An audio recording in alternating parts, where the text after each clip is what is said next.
Veneto, Zaia sale sul palco di Piazza San Giovanni e come prima cosa poggia sul leggio la bandiera dell'autonomia con il leone di San Marco. Vessillo che poco dopo, al termine degli interventi dei suoi colleghi presidenti, esibisce nuovamente davanti alla folla romana. Autonomia che qui, nella grande manifestazione voluta da Matteo Salvini contro il governo giallorosso, entra solo simbolicamente, restando invece fuori dagli interventi ufficiali. Né Zaia, infatti, né il governatore lombardo Fontana ne parleranno dal palco.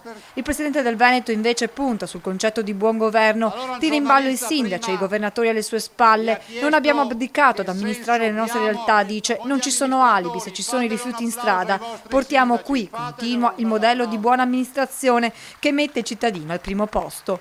Un messaggio ben chiaro in vista delle prossime elezioni regionali del 2020. Questa non è una piazza che fa distinzione di colore di pelle, di religione, di scelte sentimentali, però questa è una piazza che chiede legalità, che chiede rispetto delle regole. Inutile nascondere, continua il governatore veneto, i 5 milioni di italiani che non riescono ad arrivare a fine mese e ancora. Noi abbiamo la necessità di dire anche ai cittadini che esiste un governo possibile, esiste la gestione possibile di tutto quello che è l'ordine pubblico, la legalità. Qualcuno dice ma come fate? Ma ci sono solo 3 cose da fare. La prima, fare in modo che i cittadini possano difendersi e non che finiscano sul banco degli imputati se vengono aggrediti.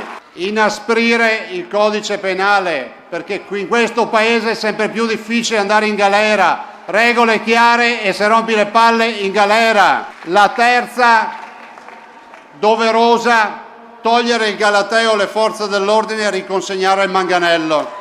La manifestazione di Piazza San Giovanni ha ufficialmente sancito il ritorno del centrodestra unito. A dimostrarlo non solo le bandiere di Lega, Forza Italia e Fratelli d'Italia che sventolano vicine, quanto piuttosto la scelta di Salvini di far salire sul palco prima Silvio Berlusconi, poi Giorgia Meloni.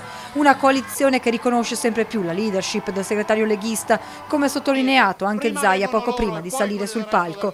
Centrodestra, centrosinistra, l'era analogica è finita, siamo nell'era digitale. Lo stesso vale in politica, che ormai segue altre logiche. Spiega Zaia, non più partiti o coalizioni, ma la forza della leadership vale ora con Salvini, in passato è stato valido anche a sinistra con Renzi. Grazie, buona serata a tutti.